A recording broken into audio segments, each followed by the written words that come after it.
My name is Natacha, Muziramakenga. I'm a multidisciplinary artist who draws all my other art forms from poetry.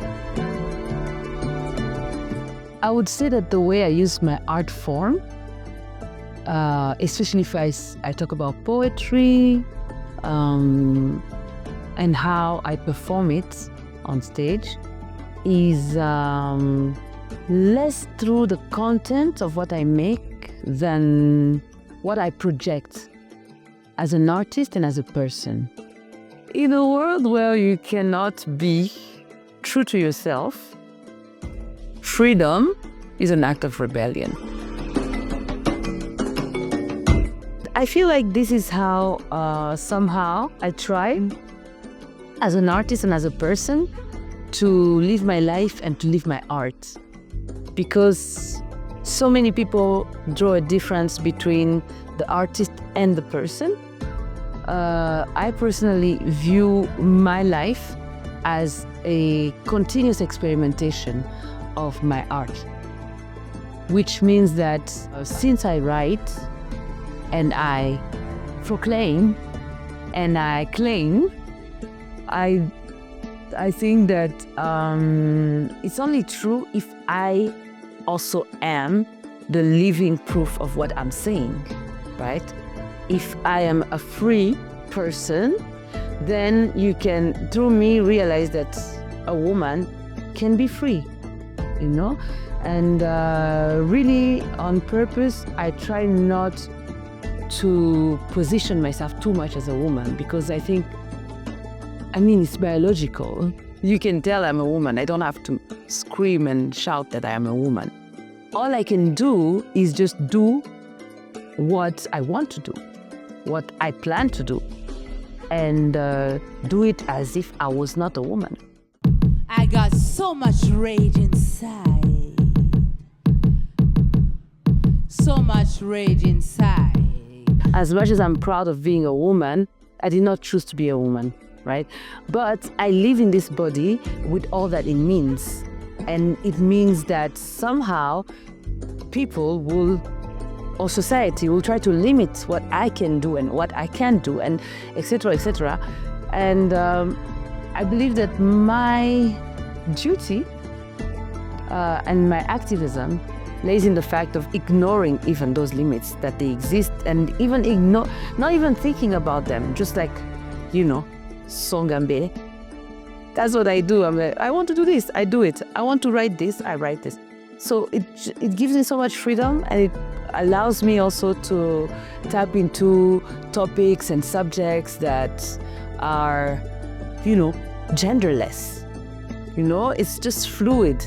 I just have to talk about my reality. If my reality at the moment is being oppressed in one way or the other, then I express myself through that channel of body. But if my reality is being exalted, joyful, free, strong, if somehow I feel like a warrior and, I want to make a poem that has like an element of violence in it, I will not stop myself because, oh my God, I'm a woman, and it's, how are you going to view that violence coming from a woman? I don't stop myself because I'm like, yeah, life is a battlefield and I am, on the front line, and I'd rather not die, so, I'm going to defend myself. If that means being the one who's assaulting in my poetry, in my narratives, then I'll be that person, I'll be that warrior. I learned to be wise. No matter what you face, focus on the happy place. No matter what you face. Some people face challenges because they are women, and because the expectation of our society on a woman is different than what it is for a man. So it's harder for a woman to continue her career on a long term as an artist, because they expect that, you would have other priorities at some point, and it's something that you do as a young girl, and then when you become, let's say, a mother, a wife, which they expect you to become as well, you are going to stop and have other priorities. There's also other challenges where you face harassment, sexual harassment from people who tell you that it's the only way to get the job or, get opportunities. That's a reality, and that's not a reality that I've faced. I think that just me going through my life and my career, just maybe grace, maybe being blessed, maybe a big mouth, maybe being unstoppable. I don't know what it is, but I have not had to face that, while knowing very well that this is something that most women face, right? So yeah, I would say that my challenges have not been difficult from a male, colleague. Yeah, I really don't know why. Also, maybe also it's my physical appearance, who knows? Because I've been talking with some friends, and let's say we are somewhere, we are walking and someone is bothering us, and my first reaction is to go to them and ask them, hey, what's up? What do you want? You want to fight? And I realized that it's not something that, it's not given to everyone, because I am physically strong and I don't think about it. It's like every privilege. You don't think about your posture. You don't think about the fact that when I'm walking in the street and I see a bunch of men grouped together and I'm walking towards them, when I get to them, I say, hey, what's up? And then they say, hey, what's up? And then I continue my way. But, I also understand that it could be scary or intimidating. But yeah, I think my fighting spirit also is always like, when I get out of my bed and I start, preparing to go outside, I'm not thinking, oh, this woman is going outside, I'm really thinking, Natacha. Sometimes if I'm going to perform, I say, hey, Muziramakenga is going out there, because it's my performing name. Yeah, I think maybe that's like, I'm genderless in my mind until I'm reminded.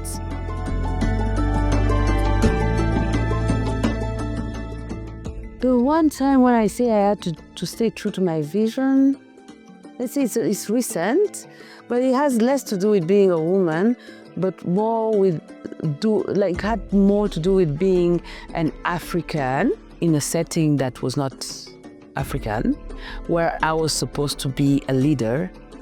I was brought to Switzerland in a project to be a leader of people who are not necessarily African and have different ways maybe of working and sometimes of thinking and behaving, and I was supposed to lead that team, and there was a team that was part African and part European.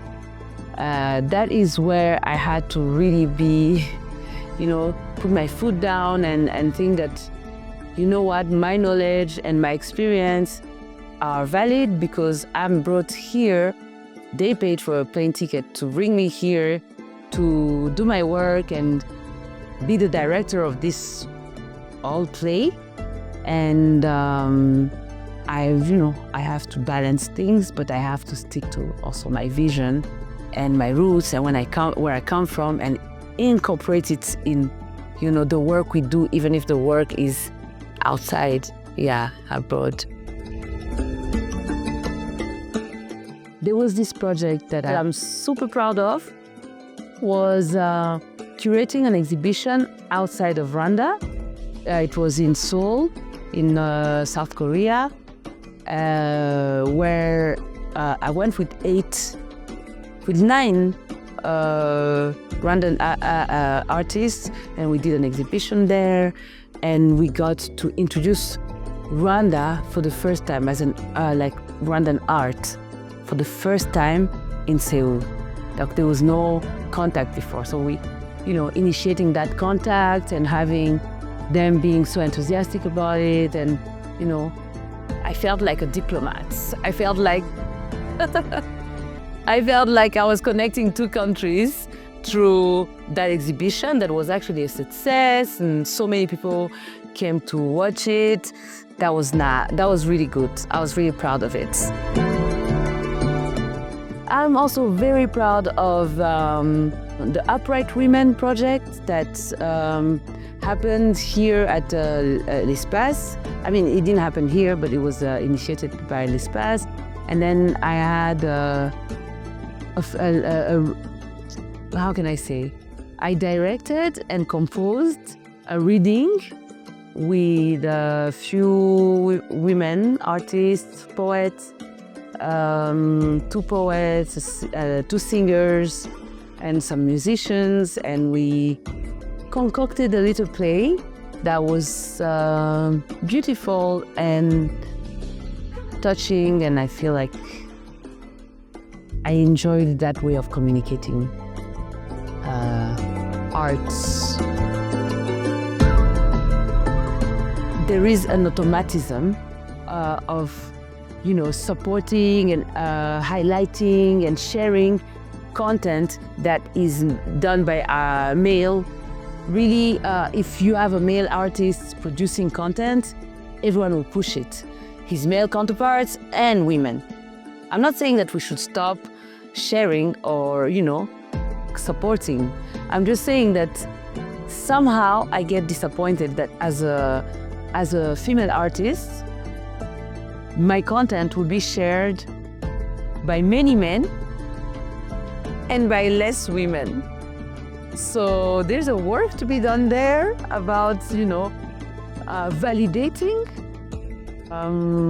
following, and sharing your fellow women's content. Men already, they grow up. When they are born, they tell them the world is theirs. They can do whatever they want. It's okay.